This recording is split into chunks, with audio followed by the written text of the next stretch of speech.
Ever since the Mises Caucus takeover of the US Libertarian Party and the resulting civil war inside that party, the Libertarian brand has been weak and tarnished.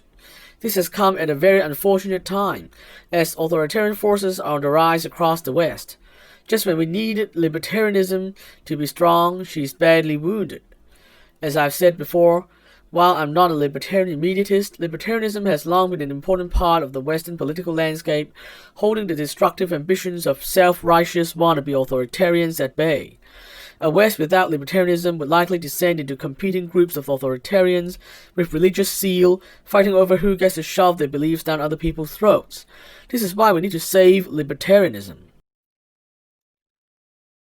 Some people have suggested that libertarianism won't die out completely, but it might live on under other labels. I personally can't accept this. I can't agree to give up the name of the movement that played an important role in opposing the authoritarian excesses of the war on terror, opposing the Iraq war, supporting gay marriage, and standing for free speech against cancel culture. Some have suggested that libertarians simply join the neoliberals. However, this is unsatisfactory, not just because freedom-loving libertarianism is simply very different from technocratic neoliberalism, but also because we have genuine irreconcilable differences in worldview. Neoliberals have never shared the libertarian passion for nonviolence and world peace. Now things are actually getting worse, because the neoliberals have decided to welcome into their tent neoconservative hawks who have become refugees from the Trumpified Republican Party.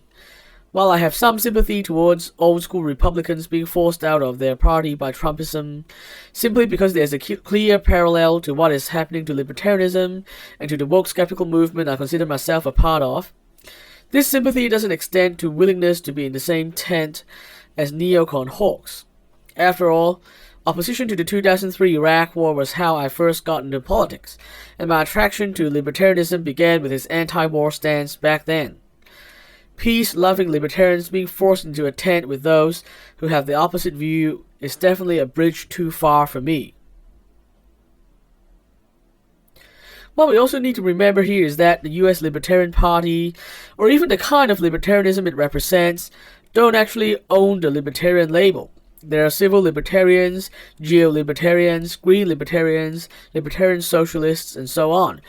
And since a few years ago, moral libertarians. The L word is everywhere across the political spectrum, and the Mises Caucus can't change that. What we need to do is to find a common ground between these different types of libertarians, as well as other people who might love freedom but are not yet using the libertarian label, and bring them together. Together we are much larger than the reactionaries in the Mises Caucus will ever be. To get this done, we will need to actively attempt to transcend traditional left-right boundaries. I believe this will actually be a good thing, because for far too long, English-speaking libertarianism has unjustifiably leaned too closely to the right, which is a major reason for the Mises takeover being able to happen in the first place. Detaching libertarianism from the right and making it a truly left-right cross-spectrum thing will prevent right-wing reactionaries from devouring the libertarian brand, and also prevent a Mises-style takeover from even being able to happen again in the future. We should also remember that the original reason why libertarians tend to make alliances with the right was because the right once stood for economic freedom. However, nowadays, the right loves Trumpist protectionism, and they worship Viktor Orban's Hungary, which is ranked a lowly 72nd on the Heritage Foundation's Index of Economic Freedom. The fact that they want the West to emulate a country with less economic freedom than the US, UK, and most other Western countries shows that they don't believe in economic freedom. They only believe in culture wars, which is what Hungarian politics is most known for in the West. Ironically, Scandinavian social democracy, the model most often admired by the English-speaking left, actually offers a lot more economic freedom. Denmark, Sweden, and Norway all rank inside the top 10 in the aforementioned index.